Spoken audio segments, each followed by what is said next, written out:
Welcome to episode 2 of the JoePontillo Show. I guess that's just what I'm calling it right now. Brought to you by the wonderful people who made the sign and the magician who gave me this fake brick wall many years ago. And every time I use it for a video, either on Instagram or TikTok or something, has to leave a comment about the bricks and saying something like, those bricks would look better if you put them on a stand. Thank you. So, welcome to the show. Thanks for watching the first episode. I'm overwhelmed with... Not really, but I'm overwhelmed. No, thank you, because, it did just well enough to warrant another episode. Maybe even several. Haven't really decided yet. But, I liked what we did. And by we, I mean me and the people who reacted to my post about it. So there we go. It's on YouTube. Hit subscribe. Like this video. Don't leave a weird comment unless it's like really weird that I can laugh at. So here we go. A lot is happening. I used to host a podcast back in the day, because you have to have a podcast, and I don't have one. So I started this, which is kind of a podcast, kind of a talk show. People want video. People want to see the conversations that they're listening to. It's not good enough to just hear it. You have to see and get the full scope of what we're doing. But the guy I used to host a podcast with unfortunately passed away. But probably one of the funniest things he ever did or said, and it wasn't even like anything like comedy related, is the magician who actually gave me these bricks came up to us one time. We were hanging out at my sister's coffee shop that she used to have, and just like got in my friend's face, the one who used to co-host the podcast with me, and was like, pick a card, any card. And he's just like, no, I'm good, thank you. He's like, no, come on, just pick one card, any card, it'll be faster. This is not what I want. Please, just go away. I don't like magic. I do not like magic. Please. It's just a total loss of control that I can't handle. And I just thought that was like the best thing I've ever heard. And I get it, especially like you didn't go to a magic show and then, knowing that someone's going to ask you to pick a card. You're just hanging out and someone's like, pick a card, pick it now. I picked a card one time from a magician on a street. And was he even a magician? I don't even know. Somebody in New York City. And he was like, yeah, pick a card. And I picked it, put it back in. And then he pulled the card out, and he's like, was it this one? And I said, no, it's not. And he just went, yes, it was. And like stormed away. I think he was trying to get money from me. That'll be me in about 6 months. So I shouldn't make fun of that guy. But yeah, the magician thing about, total loss of control. I was like, yeah, that's how I feel when I go to a hibachi restaurant. The guy's cooking in front of me, it's great, and then he wants to throw food in my mouth, and I kind of can't handle that, because, if it misses and something weird happens, that everyone laughs, and that's just it. I'm over, I'm done, I've lost control of the situation. I'm being mocked and ridiculed for my inability to catch shrimp in my mouth. What am I, a seal? Anyway, so welcome to the show. I just got back from Orlando, Florida. Did 2 shows down there. 2 amazing shows. They were both packed, sold out. At least I think the second one sold out. It was pretty close. Different venues, but they were like 3 doors apart, or down from each other, which, just so you know, Joe Pontillo comes to town. He can sell out 2 shows on the same block. I don't know how much it had to do with me, but whatever. They were great shows, worked with some fun guys. It was overall a good weekend. 3rd time I performed in Florida, and was by far the best. If you happen to watch or listen to my first special / album called Delete Your Account, it used to be on Amazon. And it was on Amazon starting in 2018. This was right when like Amazon started streaming stuff, and they were just like hungry for content. And I was like, here's this comedy special. And they went, okay. And they put it up. And, it was doing obviously very well for like a year and a half. And then it slowed down. I would make like a few dollars each month from ad revenue or whatever it is. I think the most I made in 1 month was like $50. But that was cool because, it basically, like, the little amount of money I spent recording the thing, I made back through ticket sales and Amazon residuals, we'll call it. Um, so that went on. And then about 2021, comedy was restarting in New York City because, we had that whole thing. Then, I was doing a show at a Broadway comedy club, and it was a great show. And a lot of people, followed me on social media afterwards. And one guy slid into my DMs and was like, "Yeah, you were great tonight, man. I'm gonna go check out your special on Amazon." And then he messaged me back an hour later, and he said, "Hey, I tried to watch your special on Amazon, and it said unable to be played in this country." Which is really intense. How was I banned from the entire country? But then I messaged Amazon and I go, "Hey, what's going on here, guys?" And they kind of said something to the effect of, you were no longer getting enough plays to justify having you on our website. But it was really stupid because it still said Joe Pontillo, delete your account, with a picture of me angrily staring at my phone, which is the cover photo. And so that's just still, I think it's still up there now. So people could be searching for me on Amazon. They're like, "Oh, Joe Pontillo, delete your account." And then nothing happens because it's illegal to play it in this country. So Florida was fantastic. Here's what happened though. Well, first of all, I flew down there the first time I did it way back in like 2006. I was very new at comedy, and I had maybe, 7 or 8 really good minutes. And I somehow got booked to perform 4 shows, 25 minutes each. And needless to say, the first few went very badly. The first show did like 25 minutes, got like maybe 4 laughs. I feel like it was 4 laughs, and other than that, complete silence. And I was walking off stage. Some old lady in the crowd very loudly, as I'm walking past her, goes, "That was terrible." And I was like, "You know what? You're right." And I remember I got booked by these people off this very good like 7-minute video I had. And then as it got closer, I guess they realized like, hey, maybe this guy only has 7 minutes. And they asked me to send them a longer video. And I had just done a show in like a Holiday Inn in Middletown, New York, and I did 32 minutes. Full disclosure, it was about 20 kind of bad to mediocre minutes where I think the crowd was just very rowdy. The show was hosted by this guy. I feel like he billed himself as like not a vaudeville comic, like an old Catskill comic. He was an older dude, and so he hosted, and I feel like they probably hated him because it was just a bunch of like, borderline, questionable people in Middletown, New York, and which is a town I visit pretty regularly. And I stayed in this hotel years later. And so then I was just like, it was a rowdy crowd, so I was going at them a lot. And it wasn't really comedy. And then I feel like in the last like 10 minutes, I did really well. But it was bad up until that point. And I remember when I got there into Florida, they had obviously watched that video, and they were like, "Hey, we saw that long set you sent us. It was good, but, you talk to the audience a lot. We don't really want that here." And I was like, "Don't worry." And that was the end of me ever wanting to do crowd work. So, and, but man, if that was today, I'd have a sweet clip for YouTube or TikTok or something.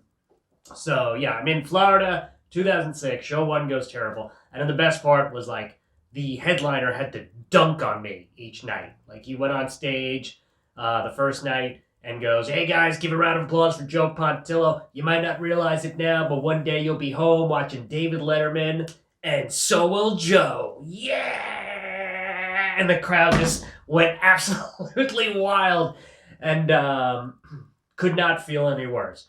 And then night 2, we were in St. Mary's, Georgia, which is like the southern tip of Georgia, right on the Florida border. Nobody really came to the show, so obviously it went badly for me again. I don't even think there was a host on the second show. And then the guy goes on stage again, does the same David Letterman line. Does not as well, because it wasn't really wasn't a venue where you should be having comedy. And then the third show was at another. It was like a resort or something, and I felt like I was doing okay, and then took a dive, and it was getting weird. And I remember there was like one couple right up front who was laughing at everything I was saying. I don't know what was wrong with them, but they were enjoying me. The rest of the crowd, not so much. And then for some reason, I decided to just in the middle of my set go, "Hey guys, you might not be enjoying me very much right now, but one day you'll be home watching David Letterman. So will I." And the audience kind of was like, "What?" And then the headliner in the back kind of exploded. Like I could see him erupting from where I was, and it was totally worth it. Then he called the bookers that night and tried to get me fired, and I heard him in the next room because he was staying in the next room from me, and I heard him talking to his wife about how terrible I was. He's like, "I don't know why they hired this guy."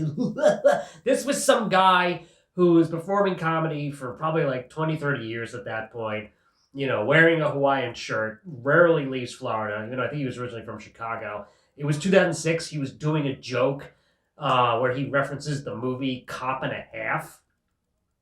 Yeah, good luck looking up that one. And he was also still doing a Darryl Strawberry 8-ball joke.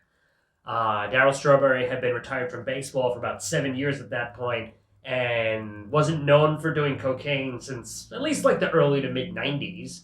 But I guess those hacky references never go bad until there's absolutely no one who remembers them. So, but yeah, then I returned to Florida to perform 2022. It was like the first of like a bunch of like crazy road trips I took. I drove down there and I did Ocala, Florida. 2 very good shows. Just both crowds were very rowdy.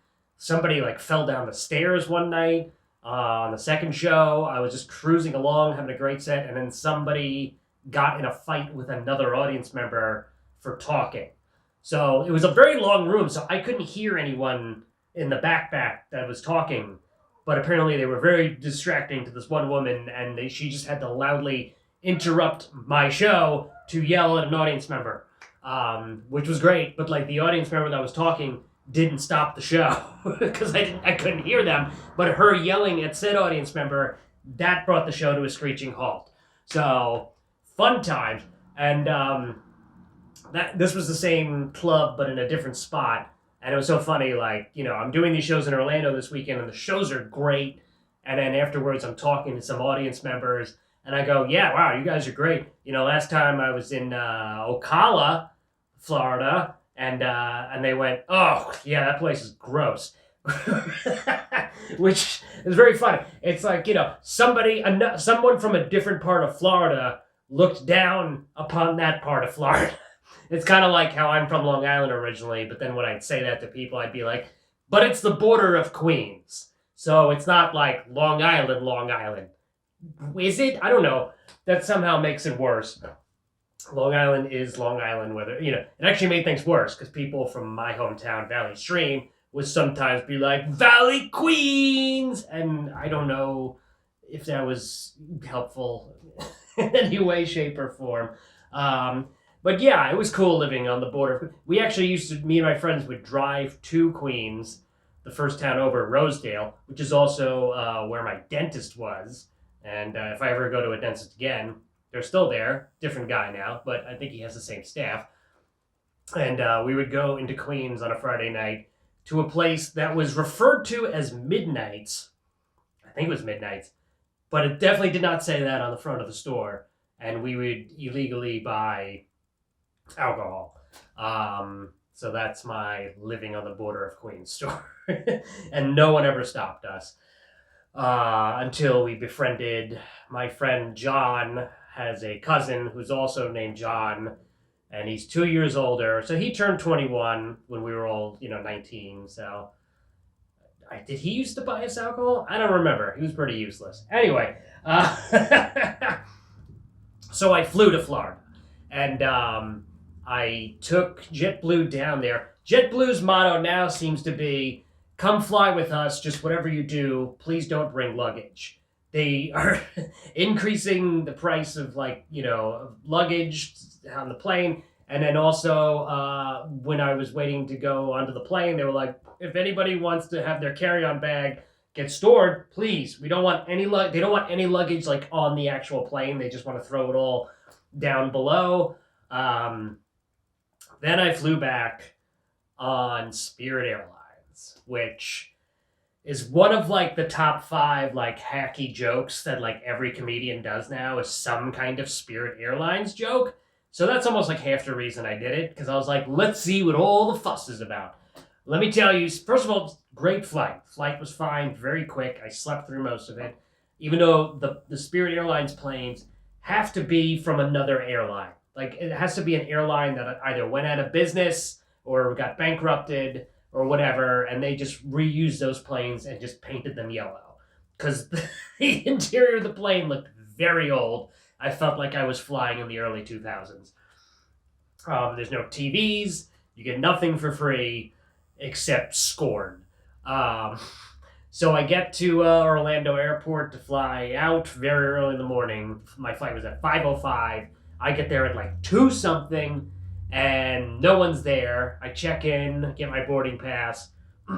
I check my bag, but I don't give it to anyone yet because I'm like, it's so early. I feel like it's too early to be giving my bag away, just in case. And there was just like one employee at the time sitting sadly on the conveyor belt near Spirit Airlines. I wasn't even sure if they were actually working. So I go sit down for like 45 minutes to an hour. All of a sudden, the TSA line gets really long. And I'm like, oh my, it looks like a ride at Disney. You know, that you have to wait online for 45 minutes so you could, you know, ride around in a circle for 17 seconds. And I go back to where the baggage drop thing is, and no one's there. And there's just hundreds of people standing around waiting, hoping someone is going to show up to take their bags. No one is coming. Everyone's very confused. It's getting later and later. The TSA line is getting longer and longer, and I'm like, and then I heard someone talking about, oh, there's a place where you can just drop your bag. Couldn't find it. No one else could find it. There were no signs, nothing implying that such a thing really exists. I Googled it. It's like, yeah, we got them. Where? Please, anybody. Nothing. Absolute chaos. So I just take my already checked bag that I already paid, $55 to check onto the plane with me and just go through the TSA with it. And I was very surprised no one was like, oh, wait a second, your ticket says no carry-on bag. But I guess that doesn't really matter. It went through the x-ray machine and everything. And I was like a little like frazzled going through security. I took out my ID and then I put it back in my pocket and then put my whole wallet into my pocket. And then the security woman was like, no, you have to take the wallet out. I'm like, I know, it's just a force of habit. Don't worry about it. So I get through security, and then you have to go on this like futuristic Tron-looking tram to your gate that like leaves the airport and gets you there. And I get there and I explain the situation to the guy at the gate, and I'm like, no one took the bag, so I still have this bag. What do I do? And he's just like, well, you could have checked it there for free, but now we have to charge you $99 to put it on the plane. He didn't laugh, but inside he was laughing. And then when I was like, whatever, I'm here, as long as I'm not going to miss the flight. And he's like, yeah, when you just, get on the plane, just leave it outside. I was like, outside? When you go down the long corridor thing, just leave it at the very end of that. And someone will take it. And then I was walking onto the plane with the bag. No one was there. And I asked one of the flight attendants, and they looked at me like, what is happening right now? I probably could have just walked on the plane with it. But, I don't know. And I just like, what do I do? And they go, oh, just leave it out there. Someone will take it. And I'm like, I'm going to lose my bag. So, long story short, the bag was there. Thank goodness. But I did,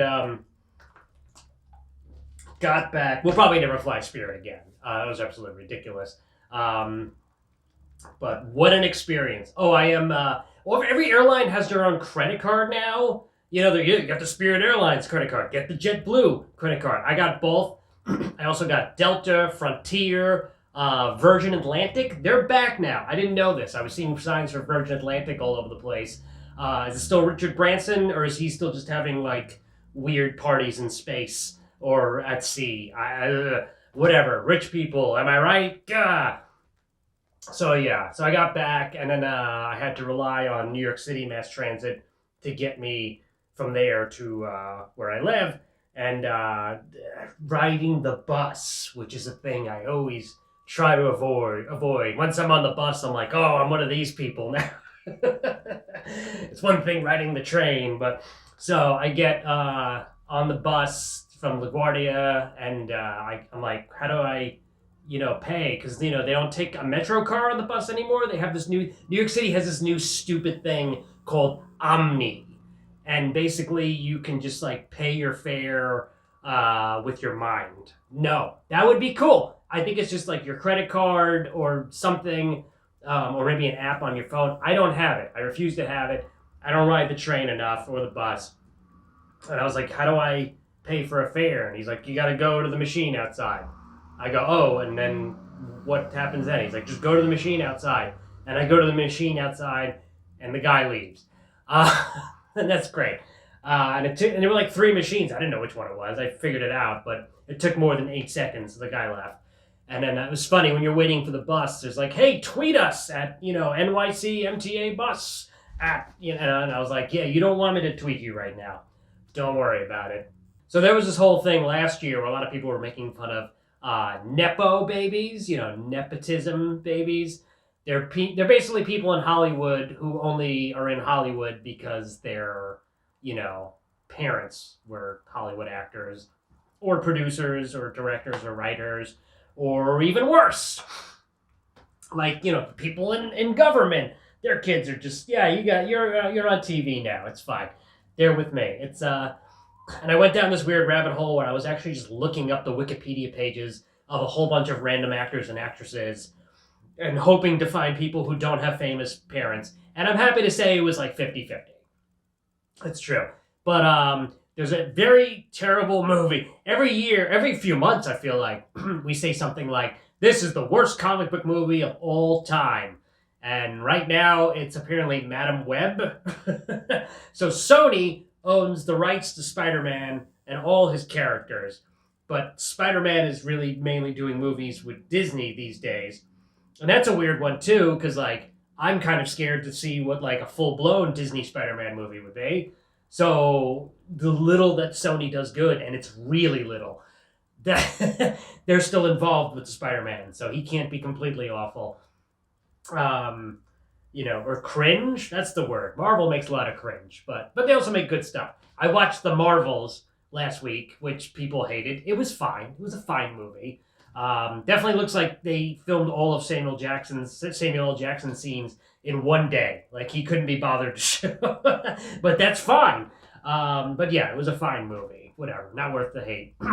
So Madam Web is apparently just the worst movie. I'm not going to go to theaters to see it. You remember Morbius? Yeah, it's Morbin time. Get ready to get morbed. Well, get ready to get Madam Webbed, which apparently means trapped in a terrible movie. Yeah, it sounds horrible. And but the main star of the movie, Dakota Johnson, said something that was all over the internet a couple weeks ago, where she said, people just need to stop talking about nepo babies. Just report on something else. Great. So let's just talk about your horrible movie then. Is that good? Is that what you want? Yeah, her parents are like Don Johnson, who of course, Miami Vice, and some goofy show I used to watch on the USA Network. Man, I can't remember the name of it. Cheech Marin was like his partner on the show. Was it Nash Bridges? Am I making that up? Is that a real show? Can we guess? No one's here. All right. I might have a guess, but that'll get tacked on at the end, and or they'll be next week. I don't know. I haven't decided yet. So yeah. Anyway, and it's bad enough when it's like, oh, this person has Hollywood relatives, and that's why they're a famous actor now. But then every once in a while, it was like, oh yeah, this very funny actress from the show that you love, her parents are in the League of Shadows. Yeah, like just some weird, if it's not Hollywood, it's some like weird dark like government connection. I was listening to some podcast, and this guy who was on the Drew Carey show, his parents or his dad was in the CIA. And it's just, I mean, not saying that got him on the Drew Carey show or anything, but it was just like, oh my God. And so once a month, I sit my parents down and I'm like, you guys really screwed up by not being rich or uber connected. What are we into? The bakery supply business? Yeah, what am I going to get? A cooking show? Anyway. But no, whatever. It doesn't matter. But yeah, but it was good to know, looking through all those Wikipedia pages for who has famous parents and who doesn't, that there are, as for every person with famous parents, there's just as many people who actually worked their way someplace. And I'm not saying those other people didn't work their way up, but you definitely walk in and you're like, hey, my uncle, and they're like, haha, we're listening, and then they just go, yeah, you're cast in Titanic 2, the sequel, not the original, because we need different people for that.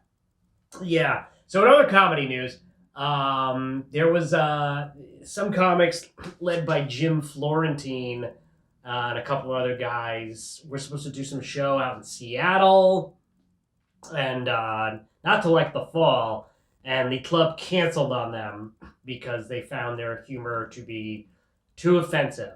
And I agree. Well, no, but here's the thing. They're afraid the people will come to the show and be offended. Well, in that case, just don't do comedy. Also, here's the thing with comedy. It's so easy to avoid something that you don't want to see or listen to. And I think a big problem with not just comedy, it's really everything. Whether it's movies or TV shows or podcasts, you can just choose to not watch something or listen to something, but people would rather be offended or angry. And that's just where we are these days, because you need that social media clout of being like, here's what offends me. And I don't really get it. It's kind of sick at this point. So they canceled those shows, and and then I saw something today where it was venue cancels show because of unwoke comedians. And I'm really tired of the word woke or unwoke. Every other day it's 3 new breakfast cereals that aren't woke, and it's it's really completely out of control. And what really bothers me is how the definition of what woke is has changed. 7-8 years ago, woke just meant you knew what was really going on in the world. You see through the BS. I remember I had a post on Twitter that was Disney has, all the Disney princesses to condition kids into supporting, the ruling class. And somebody, quoted my tweet and just wrote #stay woke. That's what woke used to mean. Now it's been weaponized into the guy at the gas station won't let me call him chief anymore because of wokeness. And what, just stop. All right? Everything I don't like is woke. And everything I do like, unwoke. Just shut up, everybody. Just shut the hell up. Enough already. Everyone's embarrassing. So, and I'll leave you with this. Well, we may have a guest. It may be Todd Mondesi, but we had to rearrange some things. We'll tag him on at the end awkwardly, or I'll just abruptly end the show. I haven't decided yet.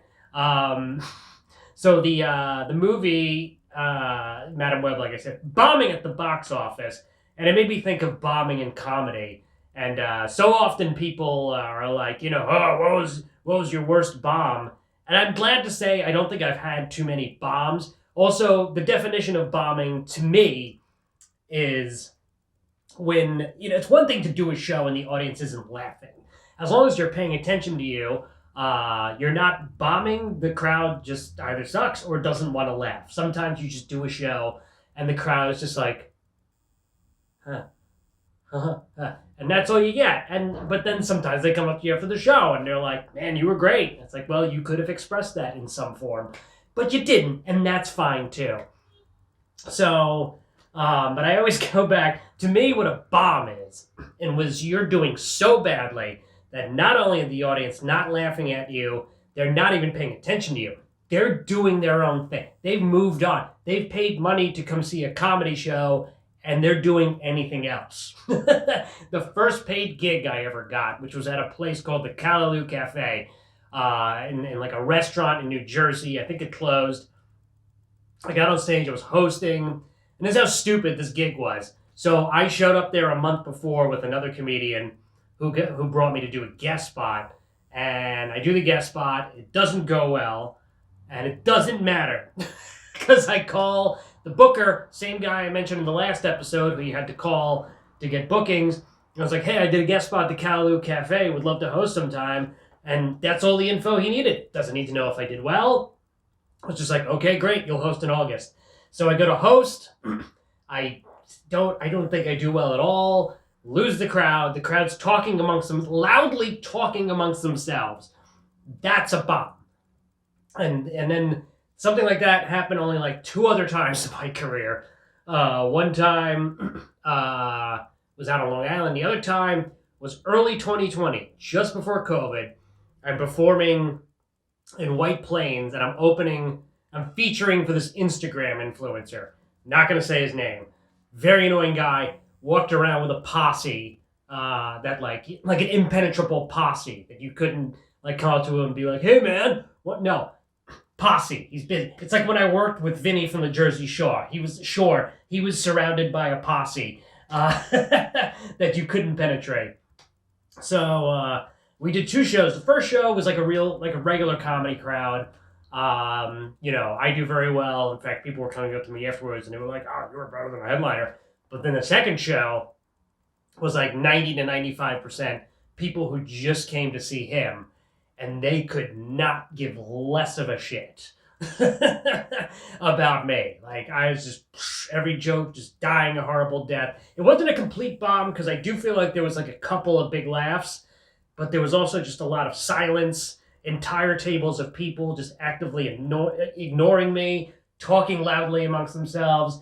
And it got so bad at one point, there was some guy at the table, like right next to the stage, who had to like very loudly go just like, man, this is really painful. I don't want to be this guy. Yeah. And I could hear him, and I'm so terrible when it comes to like people heckling or like saying something nasty during the show. So I was just like, I didn't even have anything good to say. I was just like, hey, why don't you just shut up? That was comedian destroying heckler. Or maybe, trying to just find common ground with the heckler. I don't know. And, like, the worst part is when you do bomb, which, again, rare event, thankfully. But, you're on, my default when the show's not going well is to just repeatedly say, well, I'm quitting. And then, and then multiple people coming up to me after the show being like, you shouldn't quit. You're great, man. And I'm like, I've been doing this for, like, 14, 15 years. I'm not quitting. That was just a really horrible show. I don't know what was going on with the crowd. But that's comedy. You perform for people who sometimes are just seeing you this one time. So if it goes badly, to them they're like, well, I guess it just always goes badly for this person. And yet it really doesn't work in reverse. Like if somebody sees you kill, they're not just like, you must kill all the time. And I'm like, yes, I do. Take a card. Whatever. But yeah, that was my bombing story. Yeah. So anyway, while I was in Florida, I stopped by a mall, and I'm a big fan of malls. I travel a lot, and I like to go find a mall and just wander around all day. And I found a mall. It was called the Orlando Fashion Square. Google it. I guess it was a big mall for a while, but now it's like dead. But they still have a Macy's. The Macy's is there. You can't kill Macy's. There was another store, I guess like a big chain called Dillard's.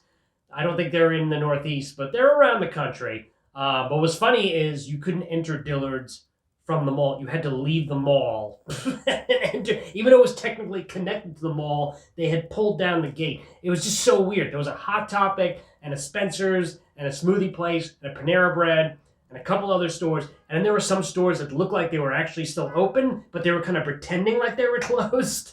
So it wasn't quite a dead mall, but it was like on the brink of being a dead mall. And it was huge, and there was no bathroom.